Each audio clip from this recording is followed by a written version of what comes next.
भगवान आदित्य की सप्तावरण पूजन विधि।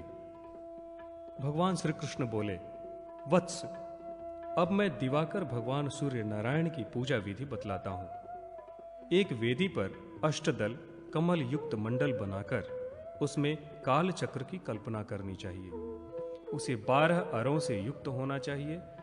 ये ही सर्वात्मा, सभी देवताओं में श्रेष्ठ, उज्ज्वल किरणों से युक्त खखोल्क नामक भगवान सूर्य देव हैं। इसमें 1000 किरणों से युक्त चतुर्बाहु भगवान सूर्य की पूजा करनी चाहिए।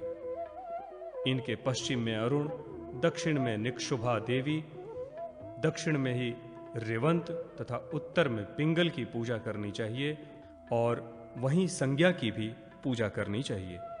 अग्नि कोण में लेखक की, नैऋत्य में अश्वनी कुमारों की और वायव्य कोण में वैवस्वत मनु की तथा ईशान कोण में लोक पावनी देवी यमुना की पूजा करनी चाहिए।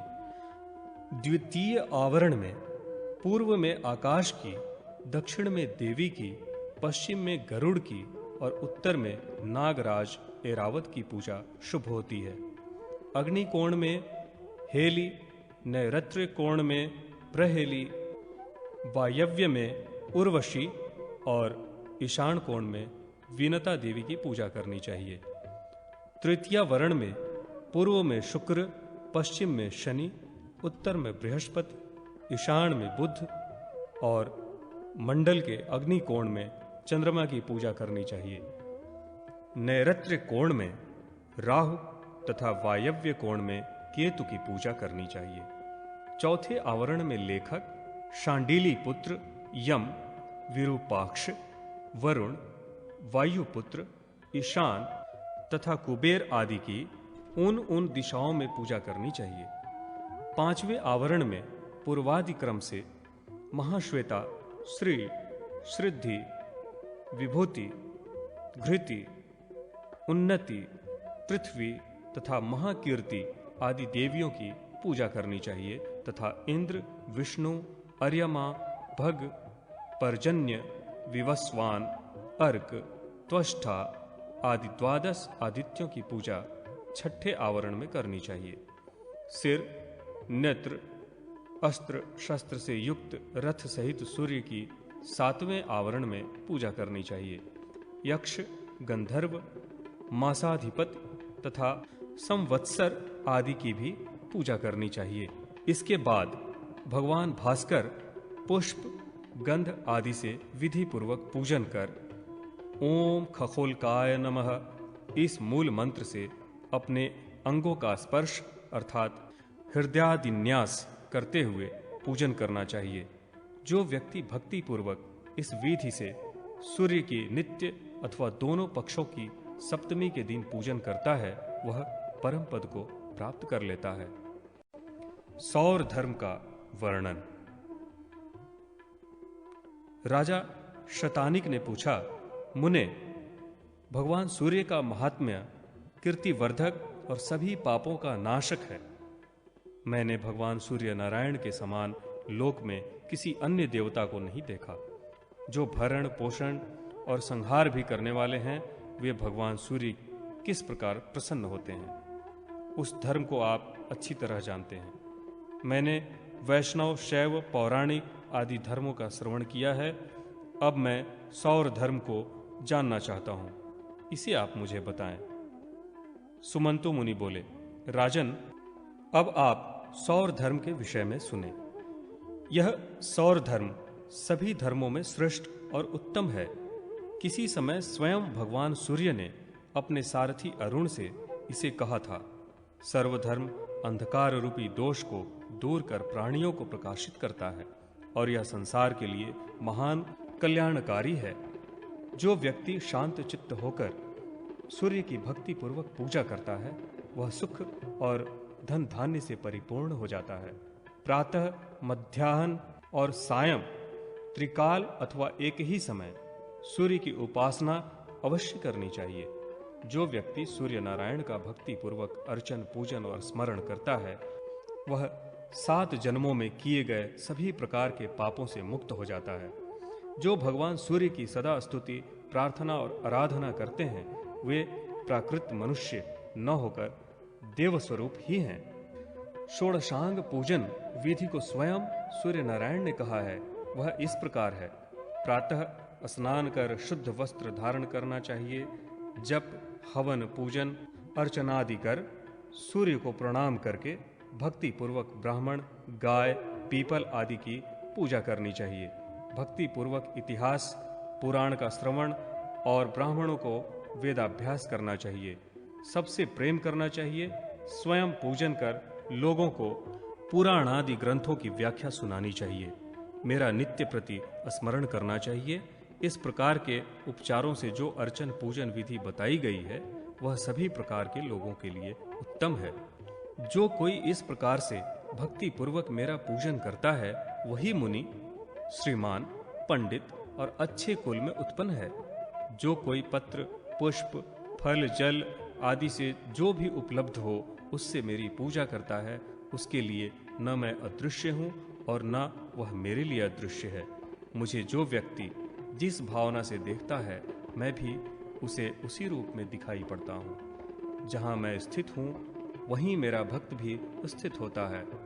जो मुझ सर्वव्यापी को सर्वत्र और संपूर्ण प्राणियों में स्थित देखता है उसके लिए मैं उसके हृदय में स्थित हूँ और वह मेरे हृदय में स्थित है। सूर्य की पूजा करने वाला व्यक्ति बड़े बड़े राजाओं पर विजय प्राप्त कर लेता है। जो व्यक्ति मन से मेरा निरंतर ध्यान करता है उसकी चिंता मुझे बराबर बनी रहती है कि कहीं उसे कोई दुख न हो पाए। मेरा भक्त मुझे अत्यंत प्रिय है। मुझ में अनन्य निष्ठा ही सब धर्मों का सार है। ब्रह्मादि देवताओं द्वारा भगवान सूर्य की स्तुति एवं वर प्राप्ति। सुमंतु मुनि बोले, राजन, भगवान सूर्य की भक्ति, पूजा और उनके लिए दान करना तथा हवन करना सबके वश की बात नहीं है तथा उनकी भक्ति और ज्ञान एवं उसका अभ्यास करना भी अत्यंत दुर्लभ है। फिर भी उनके पूजन स्मरण से इसे प्राप्त किया जा सकता है। सूर्य मंदिर में सूर्य की प्रदक्षिणा करने से वे सदा प्रसन्न रहते हैं।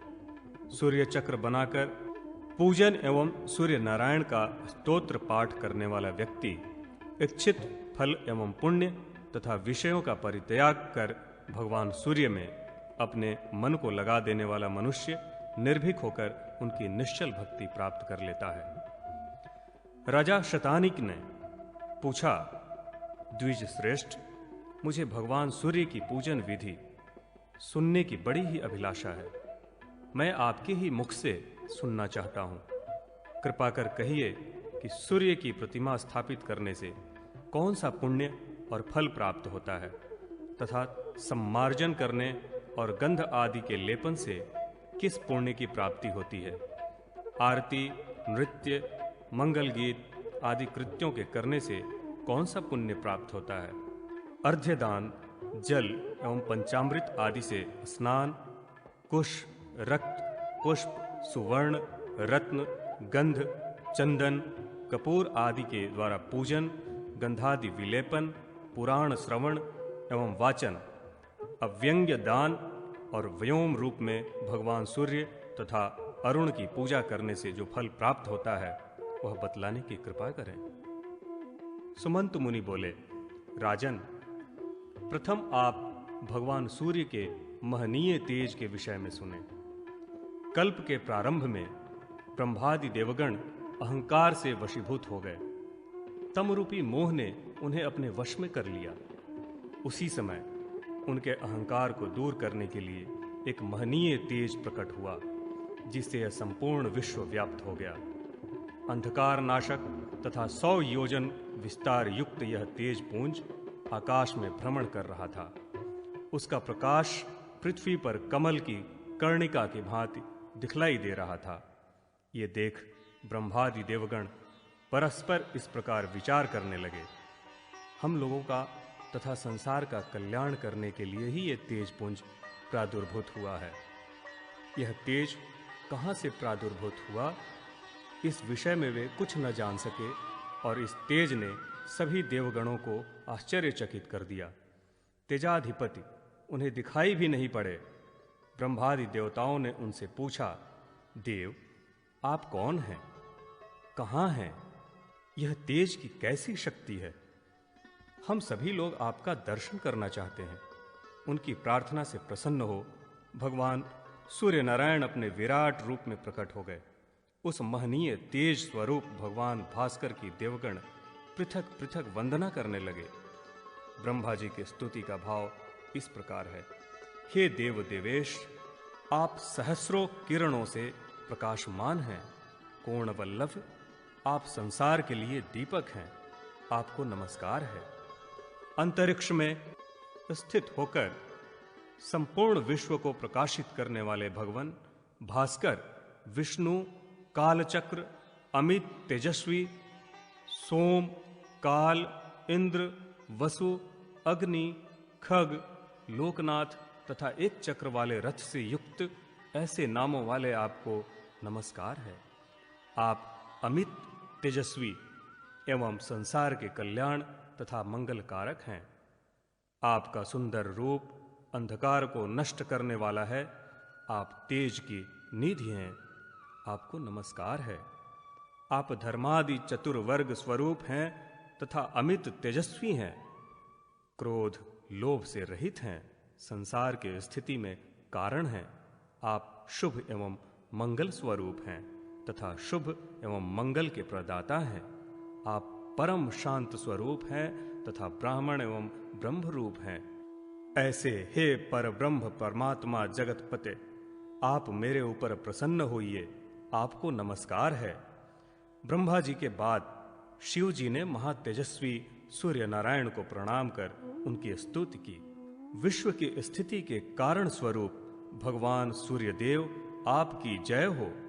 अजेय, हंस, दिवाकर, महाबाहु, भूधर, गोचर, भाव, खग, लोक प्रदीप, जगतपति, भानु, काल, अनंत, संवत्सर तथा शुभानन आपकी जय हो। कश्यप के आनंदवर्धन, अदिति पुत्र, सप्ताश्वाहन, सप्तेश, अंधकार को दूर करने वाले, ग्रहों के स्वामी, कांतिश, कालेश, शंकर, धर्मादि चतुर्वर्ग के स्वामी आपकी जय हो।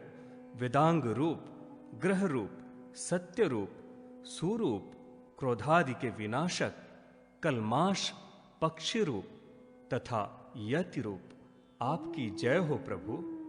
आप विश्वरूप, विश्वकर्मा, ओंकार, वषटकार, स्वाहाकार तथा स्वधा रूप हैं और आप ही अश्वमेध रूप हैं। अग्नि एवं अर्यमा रूप हैं। संसार रूपी सागर से मोक्ष दिलाने वाले हे जगतपते, मैं संसार सागर में डूब रहा हूं। मुझे अपने हाथ का अवलंबन दीजिए। आपकी जय हो। भगवान विष्णु ने सूर्य नारायण को श्रद्धा और भक्ति पूर्वक प्रणाम कर उनकी स्तुति की। भाव इस प्रकार है। भूत भावन देव देवेश, आप दिवाकर, रवि, भानु, मार्तंड, भास्कर, भग, इंद्र, विष्णु, हरि, हंस, अर्क इन रूपों में प्रसिद्ध हैं। आपको नमस्कार है।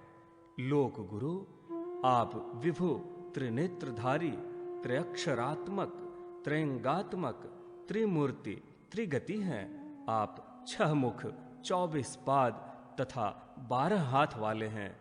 आप समस्त लोकों तथा प्राणियों के अधिपति हैं। देवताओं तथा वर्णों के भी आप ही अधिपति हैं। आपको नमस्कार है। जगत स्वामिन, आप ही ब्रह्मा, रुद्र, प्रजापति, सोम, आदित्य, ओंकार, बृहस्पति, बुध, शुक्र, अग्नि, भग, वरुण, कश्यपात्मज हैं।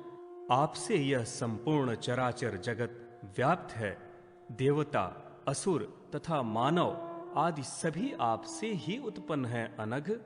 कल्प के आरंभ में संसार की उत्पत्ति, पालन एवं संहार के लिए ब्रह्मा, विष्णु एवं शिव उत्पन्न हुए हैं। आपको नमस्कार है प्रभु।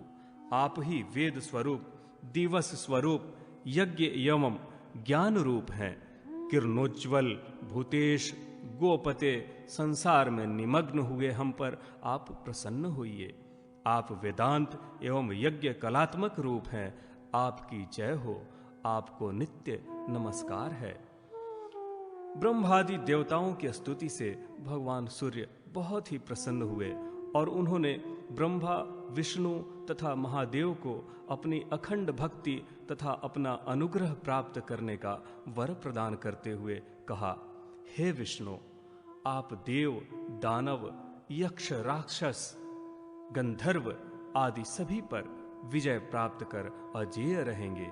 संपूर्ण संसार का पालन करते हुए आपकी मेरे ऊपर अचल भक्ति बनी रहेगी। ब्रह्मा भी इस जगत की सृष्टि करने में समर्थ होंगे और मेरे प्रसाद से शंकर भी इस संसार का संहार कर सकेंगे, इसमें कोई संदेह नहीं। मेरी पूजा के फलस्वरूप आप लोग ज्ञानियों में उत्कृष्ट स्थान प्राप्त कर लेंगे। भगवान सूर्य के इन वचनों को सुनकर महादेव जी बोले, भगवान, हम लोग आपकी आराधना किस प्रकार करें, उसे आप बताएं। हमें आपकी परम पूजनीय मूर्ति तो दिखाई नहीं दे रही, केवल प्रकाश की आकृति और मात्र तेज ही दिखाई पड़ रहा है। यह तेज आकार विहीन होने के कारण हृदय में स्थान नहीं पा रहा है। अतः जब तक मन किसी विषय वस्तु में नहीं लगता, तब तक किसी भी व्यक्ति की भक्ति या इच्छा उस विषय वस्तु को प्राप्त करने की नहीं होती। जब तक भक्ति उत्पन्न नहीं होगी, तब तक पूजन आदि करने में कोई भी समर्थ नहीं होगा।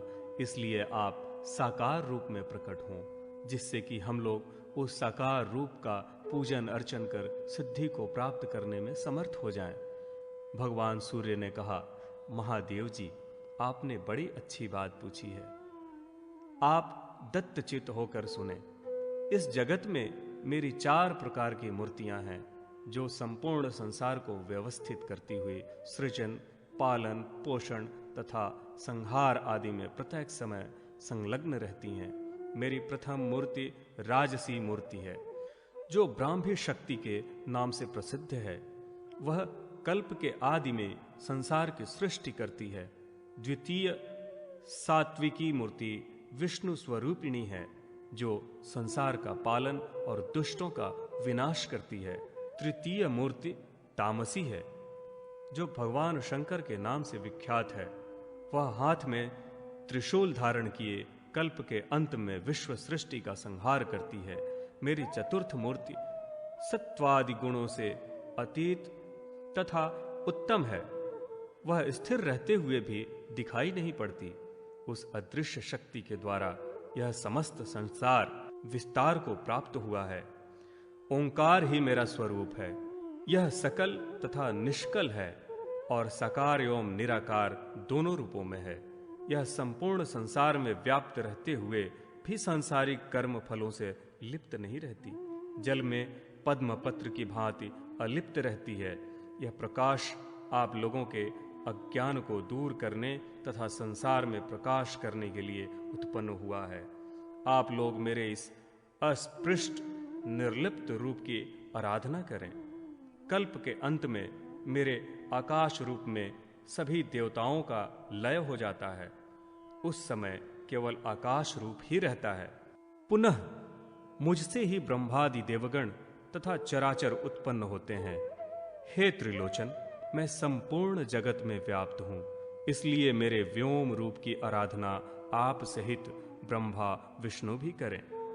त्रिलोचन, आप गंधमादन पर दिव्य सहस्र वर्षों तक तपस्या करके परम शुभ षडंग सिद्धि को प्राप्त करें। जनार्दन, आप मेरे व्योम रूप की श्रद्धा और भक्ति पूर्वक आराधना कलाप ग्राम में निवास कर करें। जगतपति ब्रह्मा भी अंतरिक्ष में जाकर लोक पावन पुष्कर तीर्थ में मेरी आराधना करें। इस प्रकार आराधना करने के पश्चात कदंब के समान गोलाकार रश्मि माला से युक्त मेरी मूर्ति का आप लोग दर्शन करेंगे। इस प्रकार सूर्य नारायण के वचन को सुनकर भगवान विष्णु ने उन्हें प्रणाम कर कहा, देव, हम सभी लोग उत्तम सिद्धि प्राप्त करने के लिए आपके परम तेजस्वी व्योम रूप का पूजन अर्चन कर किस विधि से आराधना करें? परम पूजित, कृपया आप उस विधि को बतलाकर मुझ सहित ब्रह्मा और शिव पर दया कीजिए, जिससे हम लोगों को परम सिद्धि प्राप्त होने में कोई विघ्न बाधा न पहुंच सके। भगवान सूर्य बोले, देवताओं में श्रेष्ठ वासुदेव, आप शांत चित्त होकर सुनिए। आपका प्रश्न उचित ही है। मेरे अनुपम व्योम रूप की आप लोग आराधना करें। मेरी पूजा मध्याह्न काल में भक्ति पूर्वक सदैव करने से इच्छित भक्ति की प्राप्ति होती है। भगवान सूर्य के इस वाक्य को सुनकर ब्रह्मादि देवताओं ने प्रणाम कर कहा, देव, आप धन्य हैं। हम लोगों को आपने अपने तेज से प्रकाशित किया है। हम लोग कृत्य हो गए।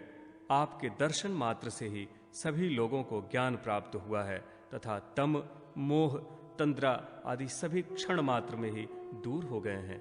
हम लोग आपके ही तेज के प्रभाव से उत्पत्ति, पालन और संहार करते हैं।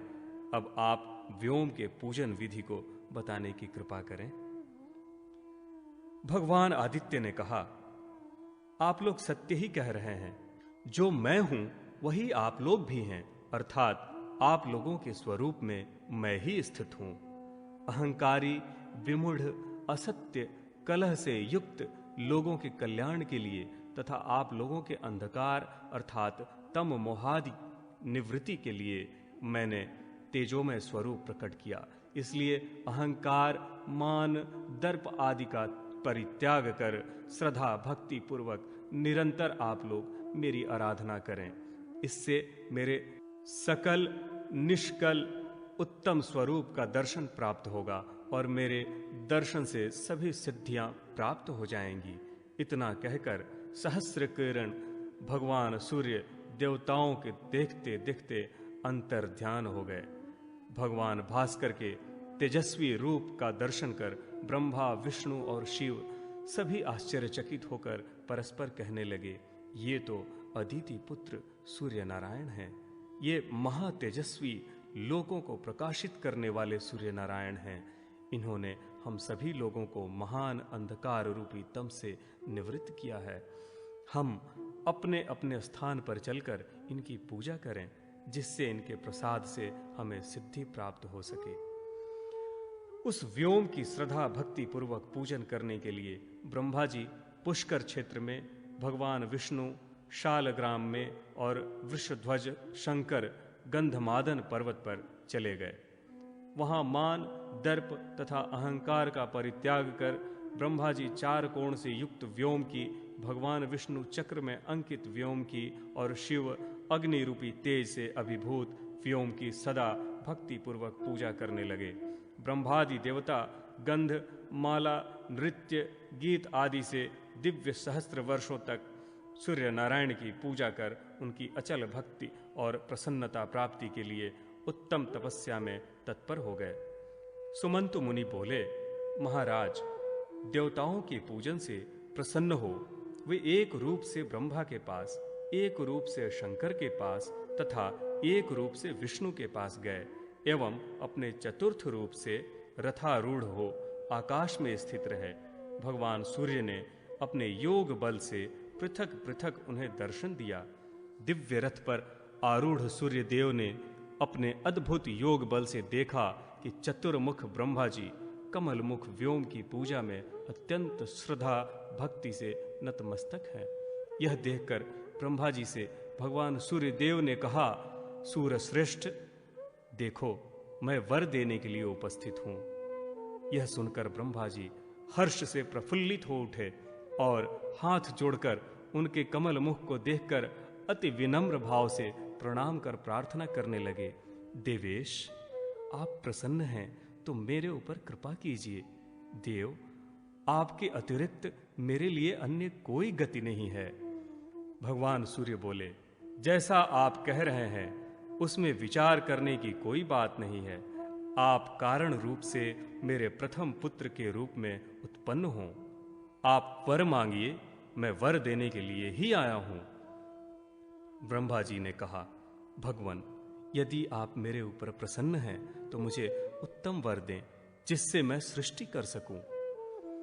भगवान आदित्य ने कहा, जगतपति चतुर्मुख ब्रह्मण, आपको मेरे प्रसाद से सिद्धि प्राप्त हो जाएगी और आप इस जगत के सृष्टिकर्ता होंगे। ब्रह्मा जी ने कहा, जगन्नाथ, मेरा निवास किस स्थान पर होगा? भगवान सूर्य बोले, जिस स्थान पर मेरा महद व्योम पृष्ठ श्रृंग से युक्त उत्तम रूप रहेगा, वहीं कदम्ब रूप में आप नित्य स्थित रहेंगे।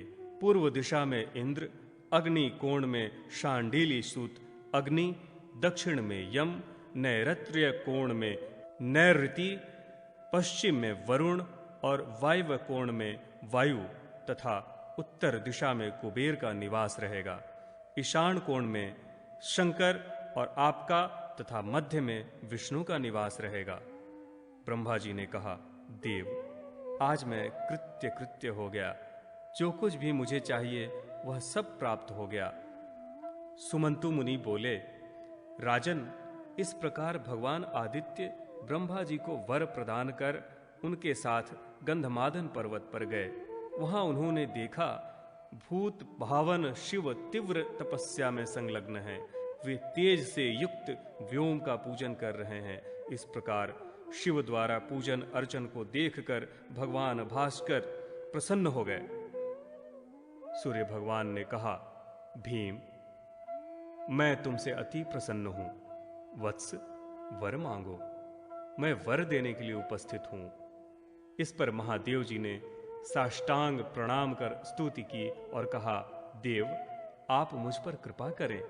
आप जगतपति हैं, संसार का उद्धार करने वाले हैं। मैं आपके अंश से आपके पुत्र के रूप में उत्पन्न हुआ हूं। आप वही करें जो एक पिता अपने पुत्र के लिए करता है।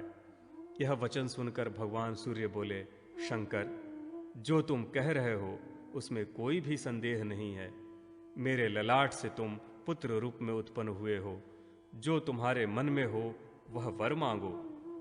महादेव जी ने कहा, भगवान, यदि आप मेरे ऊपर संतुष्ट हैं तो मुझे अपनी अचल भक्ति प्रदान करें, जिससे यक्ष, गंधर्व, देव, दानव आदि पर मैं विजय प्राप्त कर सकूं और युग के अंत में प्रजा का संहार कर सकूं। देव, मुझे उत्तम स्थान प्रदान करें। भगवान सूर्य ने ऐसा ही होगा कहकर कहा कि इसी प्रकार तुम मेरे परम व्योम रूप की पूजा प्रतिदिन करते रहो और यही परम तेजस्वी व्योम तुम्हारा शस्त्र त्रिशूल होगा। सुमंतु मुनि बोले, महाराज, तदंतर भगवान सूर्य भगवान विष्णु को वर देने शालग्राम मुक्तिनाथ क्षेत्र गए। वहां उन्होंने देखा कि वे कृष्णाजिन धारण कर शांत चित्त हो परम उत्कृष्ट तप कर रहे हैं और हृदय में भगवान सूर्य का ध्यान कर रहे हैं। भगवान भास्कर ने अति प्रसन्न होकर कहा, विष्णु, मैं आ गया हूं, मुझे देखो। भगवान विष्णु ने उन्हें सिर झुकाकर प्रणाम किया और कहा, जगन्नाथ, आप मेरी रक्षा करें, मेरे ऊपर दया करें। मैं आपका द्वितीय पुत्र हूं। पिता अपने पुत्र पर जैसे कृपा दृष्टि रखता है, उसी प्रकार आप भी मेरे ऊपर दया दृष्टि बनाए रखें। भगवान सूर्य बोले, महाबाहो, मैं तुम्हारी श्रद्धा भक्ति से संतुष्ट हो गया हूं। जो कुछ भी इच्छा हो मांग लो, मैं वर प्रदान करने के लिए ही आया हूं। विष्णु भगवान ने कहा, भगवान, मैं आज कृत्य हो गया। मेरे समान कोई भी धन्य नहीं है, क्योंकि आप संतुष्ट होकर मुझे स्वयं वर देने आ गए। आप अपनी अचल भक्ति और शत्रु को पराजित करने की शक्ति मुझे प्रदान करें तथा जैसे मैं संसार का पालन कर सकूं ऐसा वर प्रदान करें। मुझे इस प्रकार का स्थान दें जिससे कि मैं सभी लोकों में यशस्वी, बल, वीर्य, यश और सुख से संपन्न हो सकूं। भगवान सूर्य बोले, तथास्तु। महाबाहो, तुम ब्रह्मा के छोटे और शिव के बड़े भ्राता हो। तुम्हें सभी देवता नमस्कार करेंगे। तुम मेरे परम भक्त और परम प्रिय हो, इसीलिए तुम्हारी मुझ में अचल भक्ति रहेगी। जिस व्योम रूप का तुमने अर्चन किया है, वह व्योम ही तुम्हारे लिए चक्र रूप में अस्त्र शस्त्र का कार्य करेगा। यह सभी आयुधों में उत्तम एवं दुष्टों का विनाशक है, समस्त लोग इसे नमस्कार करते हैं। सुमंतु मुनि बोले, राजन, इस प्रकार भगवान भास्कर भगवान विष्णु को वर प्रदान कर अपने लोक को चले गए और ब्रह्मा, विष्णु तथा शंकर ने भगवान सूर्य नारायण की पूजा, सृष्टि, पालन और संहार करने की शक्ति प्राप्त की। यह आख्यान अति पवित्र, पुण्य और सभी प्रकार के पापों का नाशक है। यह 3 देवों का उपाख्यान है और 3 देवता इस लोक में पूजित हैं। यह 3 स्तोत्रों से युक्त तथा धर्म, अर्थ और काम का साधन है। यह धर्म, स्वर्ग, आरोग्य, धन धान्य को प्रदान करने वाला है। जो व्यक्ति इस आख्यान को प्रतिदिन सुनता है अथवा जो इन 3 स्तोत्रों का पाठ करता है, वह आग्नेय विमान पर आरूढ़ होकर भगवान सूर्य के परम पद को प्राप्त कर लेता है। पुत्रहीन पुत्र, निर्धन धन, विद्यार्थी विद्या प्राप्त कर तेज में सूर्य के समान, प्रभा में उनके किरणों के समान हो जाता है और अनंत काल तक सुख भोग कर ज्ञानियों में उत्तम स्थान प्राप्त करता है। सौर धर्म निरूपण में सूर्यावतार का कथन। सतानिक ने पूछा, ब्राह्मण, जिस तेजस्वी भगवान सूर्य नारायण ने ब्रह्मा जी को वर प्रदान किया, देवताओं और पृथ्वी को उत्पन्न किया, जो ब्रह्मादि देवताओं को प्रकाशित करने वाले तथा समस्त जगत के पालक, महाभूतों सहित 14 लोकों के सृष्टा, पुराणों में तेज रूप से स्थित एवं पुराणों की आत्मा हैं तथा अग्नि में स्वयं स्थित हैं, जिनके सहस्रों सिर, सहस्रों नेत्र तथा सहस्रों चरण हैं, जिनके मुख से लोक पितामह ब्रह्मा, वक्षस्थल से भगवान विष्णु और ललाट से साक्षात भगवान शिव उत्पन्न हुए हैं, जो विघ्नों के विनाशक एवं अंधकार नाशक, लोक की शांति के लिए जो अग्नि, वेदी, कुशा, श्रुवा, प्रोक्षणी, व्रत आदि को उत्पन्न कर उनके द्वारा हव्य भाग ग्रहण करते हैं, जो युग के अनुरूप कर्मों के विभाजन तथा क्षण, काल, काष्ठ, मुहूर्त, तिथि, मास, पक्ष, संवत्सर, ऋतु, काल योग, विविध प्रमाण और आयु के उत्पादक तथा विनाशक हैं एवं परम ज्योति और परम तपस्वी हैं, जो अच्युत तथा परमात्मा के नाम से जाने जाते हैं। वे ही महर्षि कश्यप के यहाँ पुत्र के रूप में कैसे अवतरित हुए। ब्रह्मादि जिनकी उपासना करते हैं तथा वेद विद्ताओं में जो उत्तम और देवताओं में प्रभु विष्णु हैं, जो सौम्यों में सौम्य और अग्नि में तेजः स्वरूप हैं, मनुष्यों में मन रूप से तथा तपस्वियों में तप रूप से विद्यमान हैं, जो विग्रहों में विग्रह हैं, जो देवताओं और मनुष्यों सहित समस्त लोकों को उत्पन्न करने वाले हैं। वे देवों के देव भगवान सूर्य किस लिए अदिति के गर्भ से स्वयं उत्पन्न हुए। ब्राह्मण, इस विषय में मुझे महान आश्चर्य हो रहा है।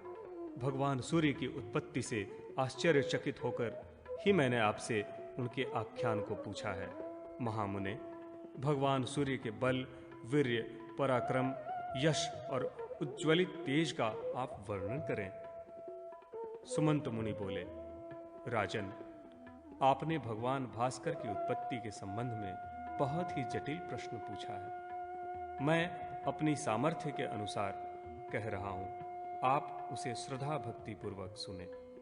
जो भगवान सूर्य सहस्रों नेत्रों वाले, सहस्रों किरणों से युक्त और सहस्रों सिर तथा सहस्रों हाथ वाले हैं, सहस्रों मुकुटों से सुशोभित तथा सहस्रों भुजाओं से युक्त एवं अव्यय हैं, जो सभी लोकों के कल्याण एवं सभी लोकों को प्रकाशित करने के लिए अनेक रूपों में अवतरित होते हैं, वही भगवान सूर्य कश्यप द्वारा अदिति के गर्भ से पुत्र रूप में उत्पन्न हुए। महाराज, कश्यप और अदिति से जो जो पुत्र उत्पन्न होते थे, वे उसी क्षण मर जाते थे। इस पुत्र विनाश को देखकर पुत्र शोक से दुखी माता अदिति व्याकुल हो अपने पति महर्षि कश्यप के पास गईं। अदिति ने देखा कि महर्षि कश्यप अग्नि के समान तेजस्वी, दंड धारण किए, कृष्ण मृग चर्म पर आसीन तथा वलकल धारण किए हुए भगवान भास्कर के सदृश देदीप्यमान हो रहे हैं।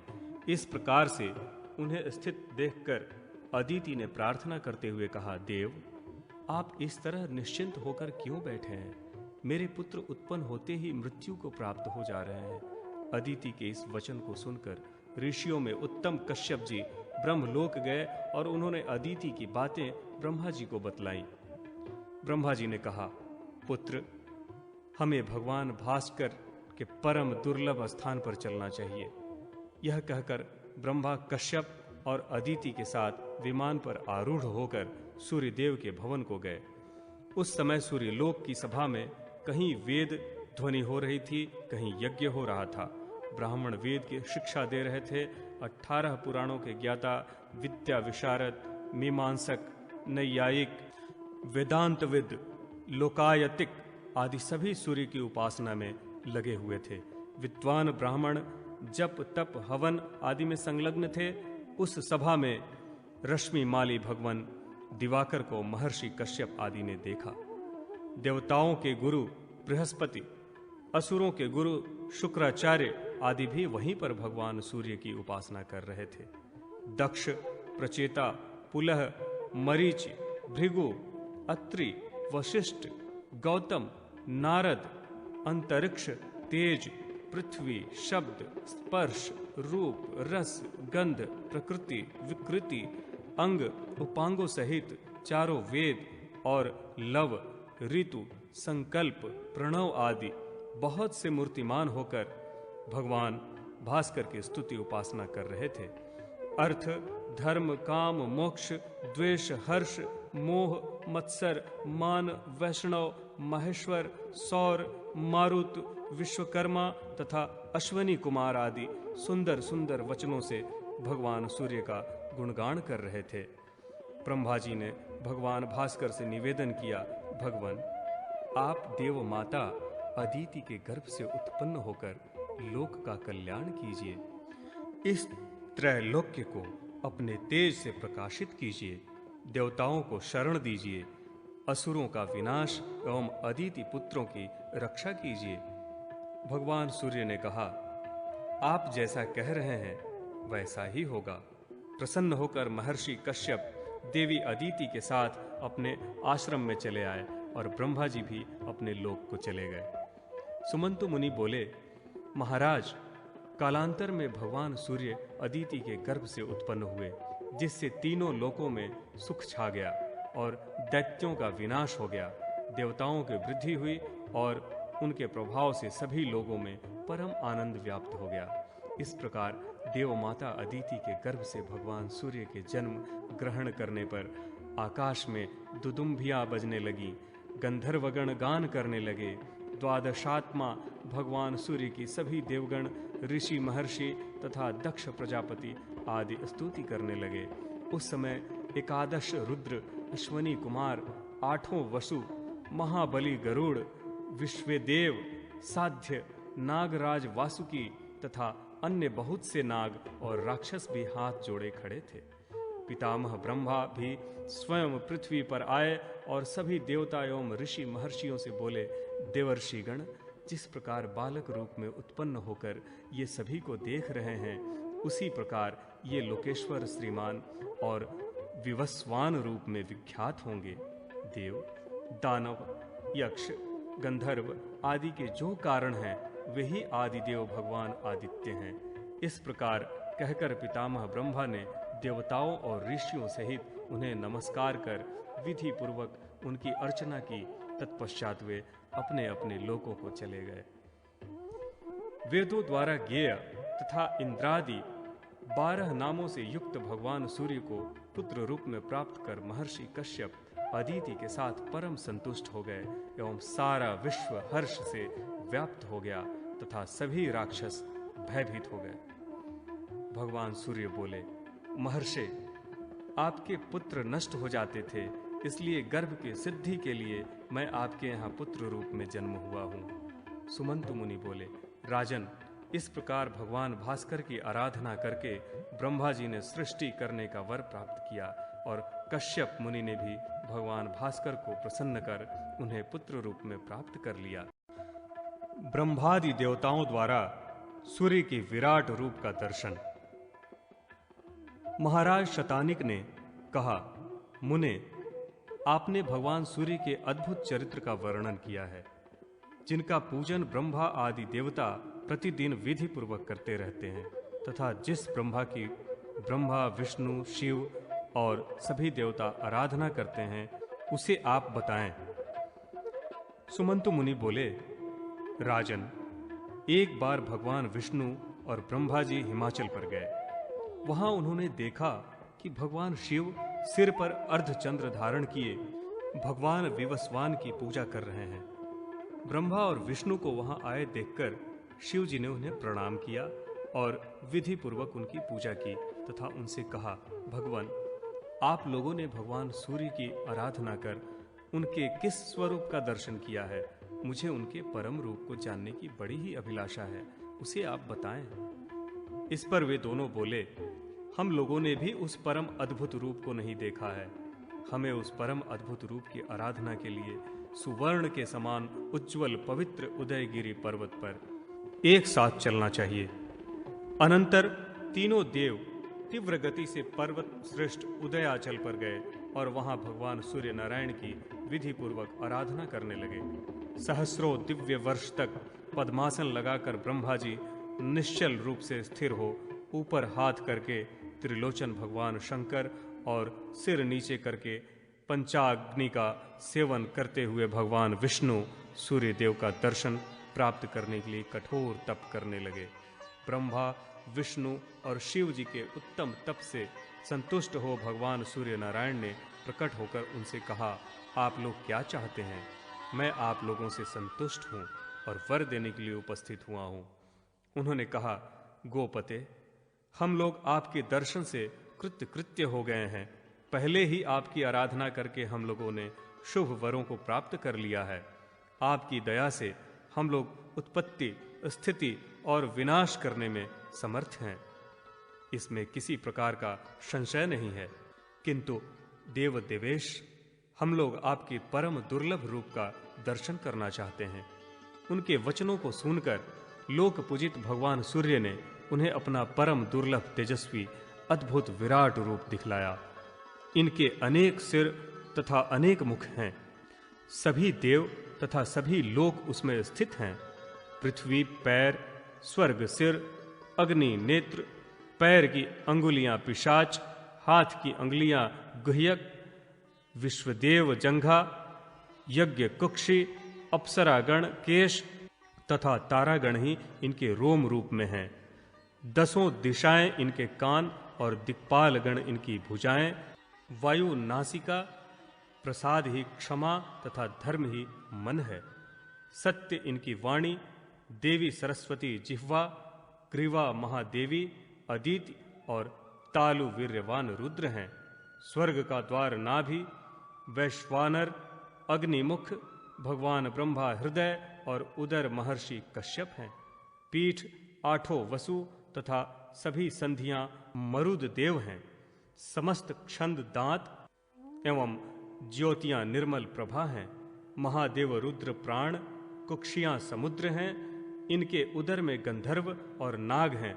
लक्ष्मी, मेधा, घृति, कांति तथा सभी विद्याएं इनके कटिदेश में स्थित हैं।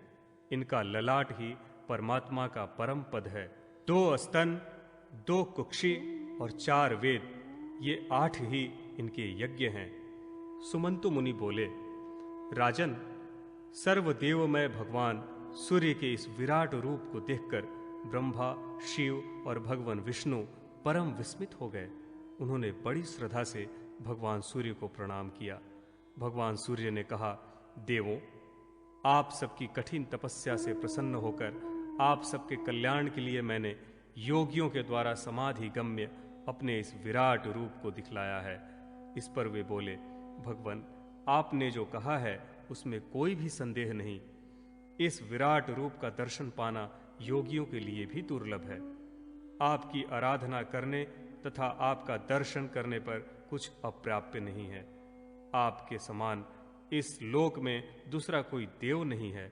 राजन, ब्रह्मादि देवता परम उत्कृष्ट इस रूप का दर्शन कर हर्षित हो गए और उन्होंने भगवान सूर्य का पूजन आराधन कर परम सिद्धि प्राप्त की। सूर्योपासना का फल। शतानिक ने पूछा, मुने, आपने भगवान सूर्य के विषय में जो कहा वह सत्य ही है। संसार के मूल कारण तथा परम दैवत भगवान सूर्य ही हैं। सभी को यही तेज प्रदान करते हैं। भगवान सूर्य नारायण के पूजन से जो फल प्राप्त होता है, आप उसे बतलाने की कृपा करें। सुमंत मुनि बोले, राजन, जो व्यक्ति सर्वदेवमय भगवान सूर्य की प्रतिष्ठा कर पूजन करता है, वह अमरत्व तथा भगवान सूर्य का सामीप्य प्राप्त कर लेता है। जो व्यक्ति भगवान सूर्य का तिरस्कार कर सभी देवताओं का पूजन करता है, उस व्यक्ति के साथ भाषण करने वाला व्यक्ति भी नरकगामी होता है।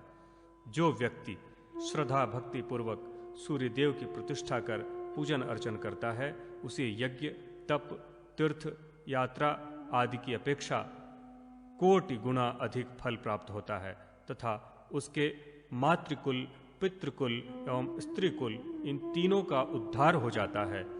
वह इंद्रलोक में पूजित होता है तथा यहाँ ज्ञान योग के आश्रयण से वह मुक्ति प्राप्त कर लेता है।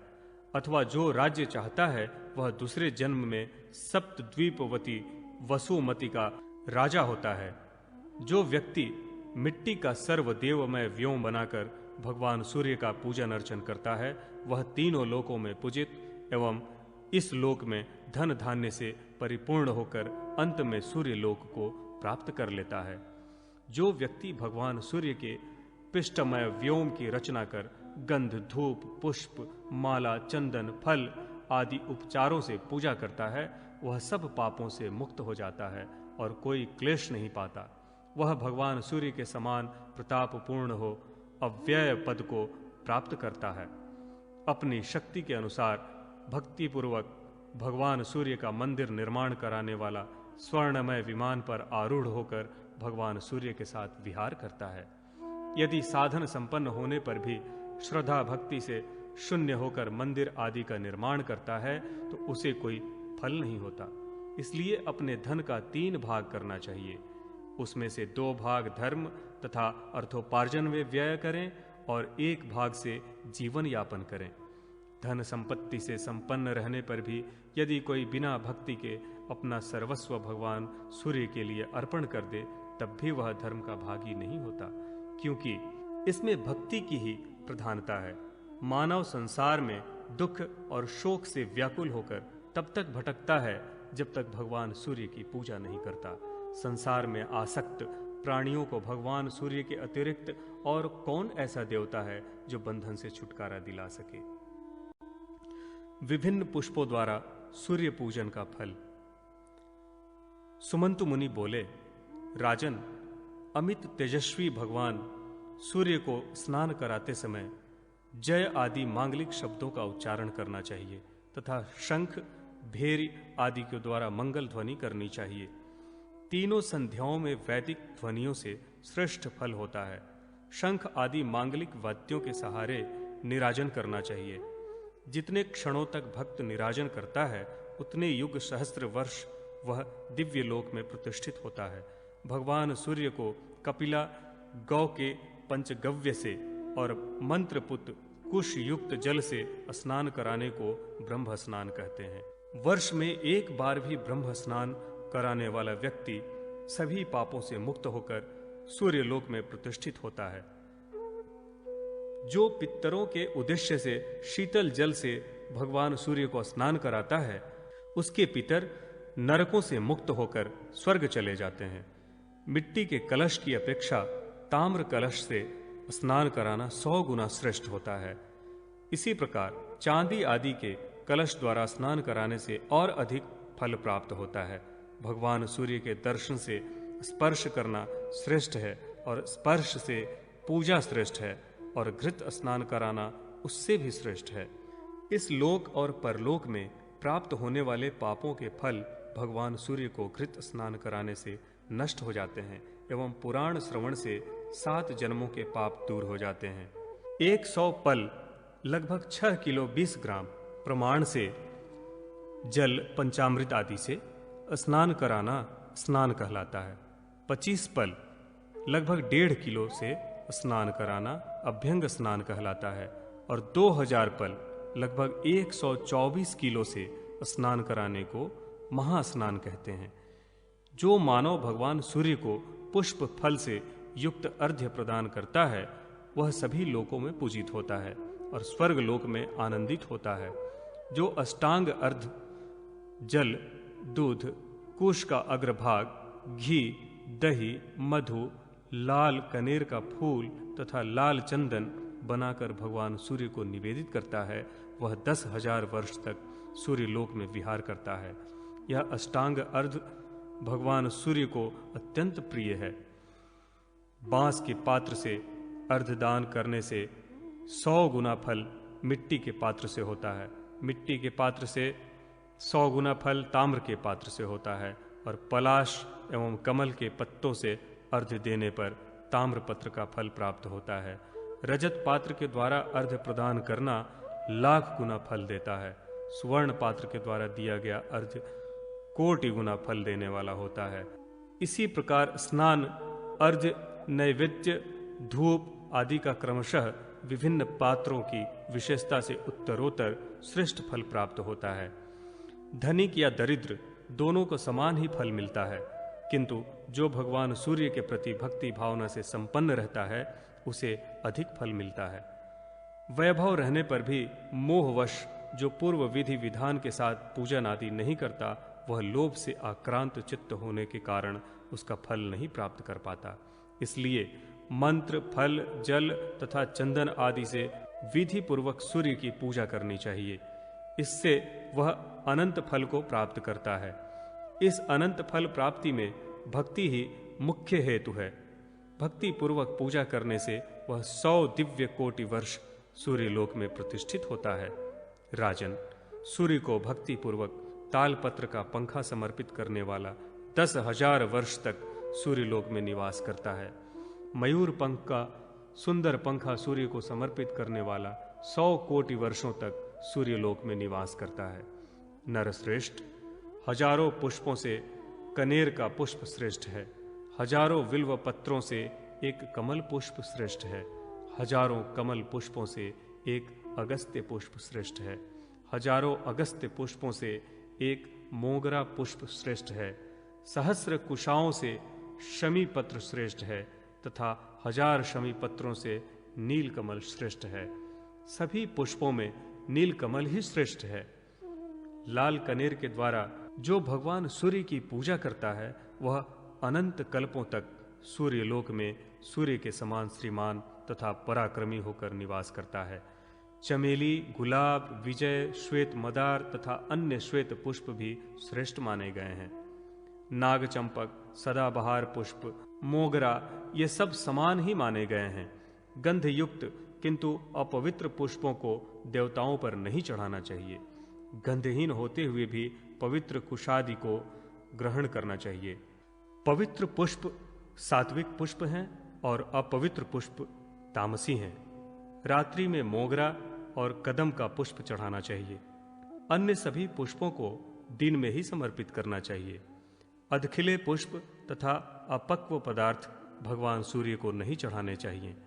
फलों के न मिलने पर पुष्प, पुष्प न मिलने पर पत्र और इनके अभाव में तृण, गुल्म और औषध भी समर्पित किए जा सकते हैं।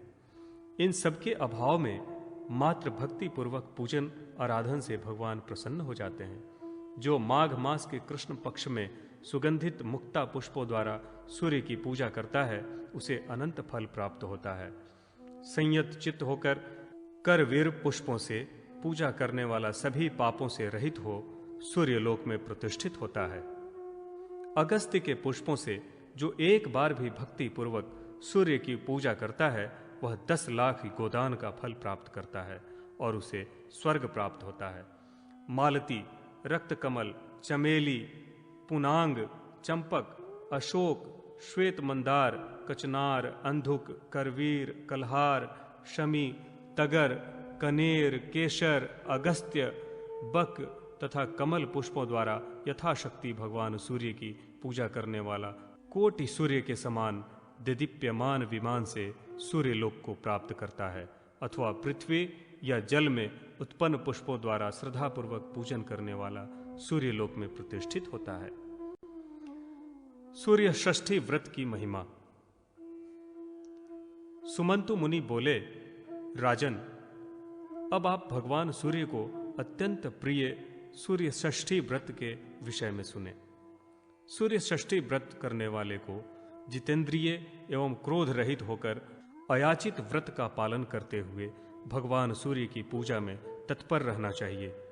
व्रती को अल्प और सात्विक भोजी तथा रात्रि भोजी होना चाहिए।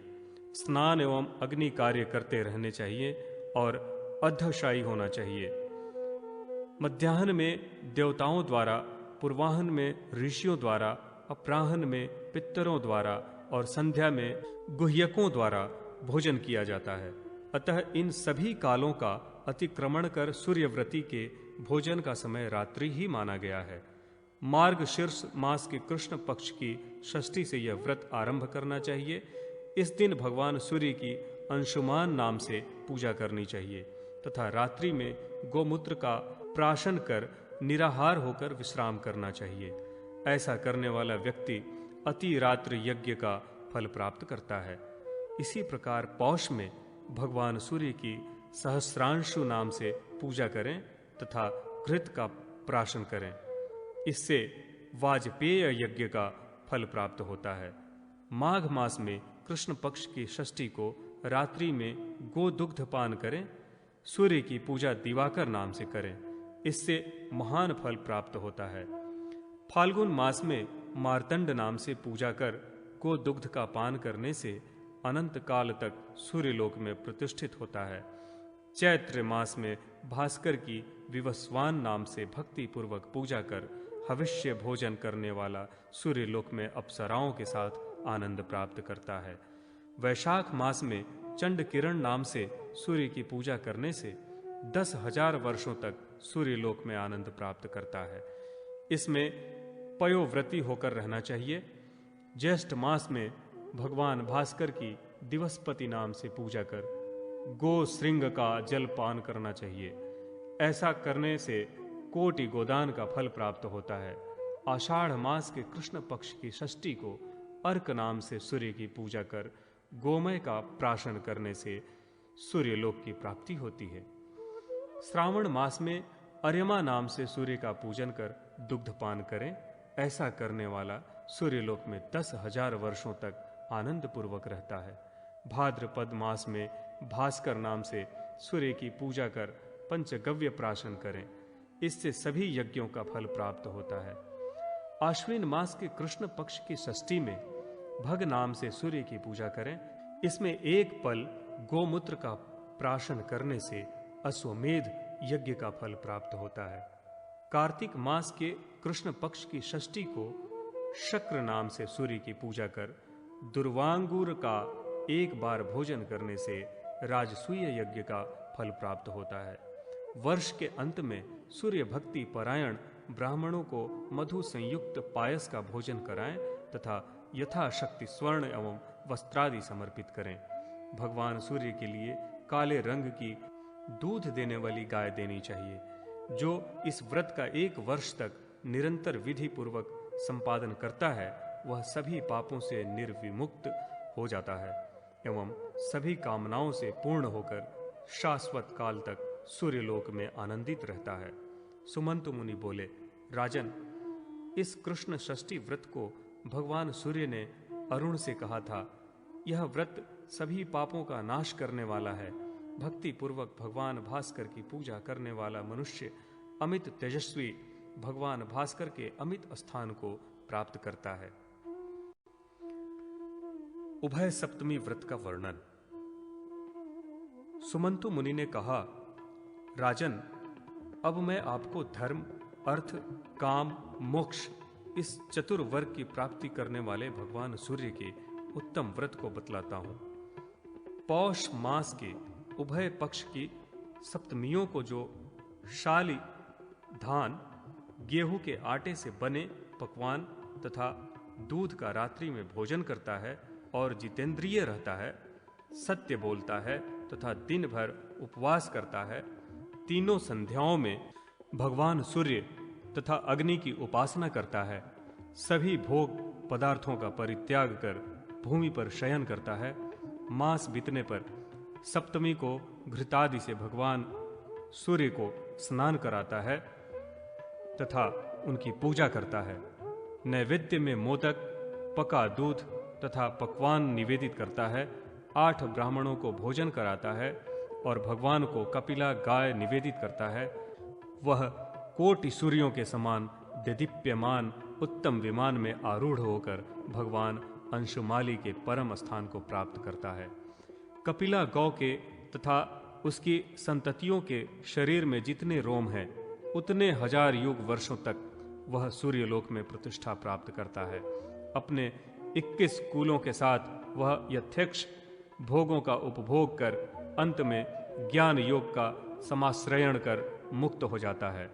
राजन, इस प्रकार मैंने आपको इस संसार समुद्र से पार उतारने वाले सौर धर्म में मोक्ष क्रम के उपाय बतलाए। यह विद्वानों के लिए समाश्रयणीय है। इसी प्रकार अन्य महीनों में निर्दिष्ट नियमों का पालन करते हुए व्रत और भगवान सूर्य की पूजा करने से विभिन्न कामनाओं की पूर्ति होती है तथा सूर्य लोक की प्राप्ति होती है। कुरुनंदन, अहिंसा, सत्यवचन, अस्तेय, शांति, क्षमा, ऋजुता, तीनों कालों में स्नान तथा हवन, पृथ्वी शयन, रात्रि भोजन, इनका पालन सभी व्रतों में करना चाहिए। इन गुणों का आश्रयण कर उत्तम व्रत का आचरण करने वाले व्यक्ति के सभी पाप और भय नष्ट हो जाते हैं एवं रोगों का नाश हो जाता है और सभी कामनाओं के अनुरूप फल की प्राप्ति होती है। इस प्रकार का सूर्य व्रती व्यक्ति अमित तेजस्वी होकर सूर्यलोक को प्राप्त करता है। निक्षुभार्क सप्तमी तथा निक्षुभार्क चतुष्टय व्रत महात्म्य वर्णन। सुमंतु मुनि बोले, राजन, जो स्त्री उत्तम पुत्र की आकांक्षा करती है उसे निक्षुभार्क नाम का व्रत करना चाहिए। यह व्रत स्त्री एवं पुरुष में परस्पर प्रीतिवर्धक, अवियोग कारक और धर्म, अर्थ तथा काम का साधक है। इस व्रत को षष्ठी, सप्तमी, संक्रांति या रविवार के दिन करना चाहिए। भगवान सूर्य के सहित उनकी पत्नी महादेवी निक्षुभा की द्यो रूप में कांस्य, रजत तथा स्वर्ण की सुंदर प्रतिमा बनवाएं। उसे घृतादि से स्नान कराकर गंध, माल्यादि तथा वस्त्रों से अलंकृत करें। अनंतर प्रतिमा स्थापित किए उस वितान और क्षत्र से शोभित पात्र को सिर पर रखकर भगवान सूर्य के मंदिर में ले जाएं। उस प्रतिमा को एक वेदी पर स्थापित करें और प्रदक्षिणा पूर्वक उसे नमस्कार कर क्षमा याचना करें एवं उपवास रहकर हवि के द्वारा हवन करें। फिर सूर्य भक्त ब्राह्मणों को शुक्ल वस्त्र पहनाकर भोजन कराएं। इस व्रत को करने वाला व्यक्ति देदीप्यमान महायान से सूर्य लोक में सूर्य भक्तों के साथ आनंद प्राप्त करता है। फिर वह अनंत वर्षों तक विष्णु लोक में आनंदमय जीवन व्यतीत करता है। सुमंतु मुनि बोले, राजन, जो स्त्री सौभाग्य की आकांक्षा से संयतेंद्रिय होकर षष्ठी अथवा सप्तमी को 1 वर्ष तक भोजन नहीं करती और वर्ष के अंत में निक्षुभा तथा सूर्य की प्रतिमा बनाकर विधि पूर्वक स्नानादि पूर्वोक्त क्रियाएं करती है, वह पूर्वोक्त फलों को प्राप्त करती है तथा चारों द्वारों से सुशोभित स्वर्णमय यान के द्वारा रमणीय सूर्य लोक में जाकर सभी फलों को प्राप्त कर सौर आदि सभी लोकों में अभिसिप्त फल का उपभोग कर इस लोक में जन्म ग्रहण करती है तथा राजा को पति रूप में प्राप्त करती है। इसी प्रकार जो नारी कृष्ण पक्ष की सप्तमी को उपवास कर वर्ष के अंत में शाली के चूर्ण से सुंदर निक्षुभार्क की प्रतिमा का निर्माण करके पीत रंग की माला से और पीत वस्त्रों से उनकी पूजा करती है तथा ये सभी कर्म सूर्य को निवेदित करती है, वह हाथी दांत के समान कांति वाले महायान से 7 लोकों में गमन कर 100 करोड़ वर्ष तक सूर्य लोक में प्रतिष्ठित होती है।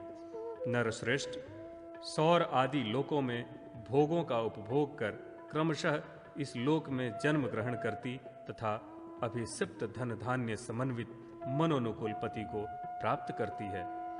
जो दृढ़वती नारी माघ मास के कृष्ण पक्ष की सप्तमी को सभी भोगों का परित्याग कर 1 वर्ष तक प्रत्येक सप्तमी को उपवास करती है, वर्ष के अंत में गंधादि पदार्थ निक्षुभार्क को निवेदित करती है तथा मग की स्त्रियों को भोजन कराती है, वह गंधर्व से सुशोभित विचित्र दिव्य महायान द्वारा सूर्यलोक में जाकर अनेक सहस्र वर्षों तक निवास करती है।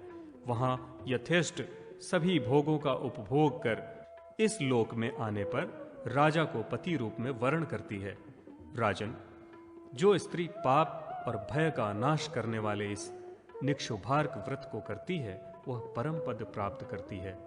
1 वर्ष तक परम श्रद्धा के साथ इस व्रत को संपन्न कर वर्षांत में भोजक दंपति को भोजन कराए और गंधमाल्य सुंदर वस्त्र आदि से उनकी पूजा करे। ताम्रमय पात्र में हीरे से अलंकृत निक्षुभार्क की स्वर्णमयी प्रतिमा भोजक दंपति को निवेदित करे। देवी निक्षुभा भोजकी हैं और अर्क भोजक हैं, अतः उन दोनों की विधिवत श्रद्धापूर्वक पूजा करनी चाहिए।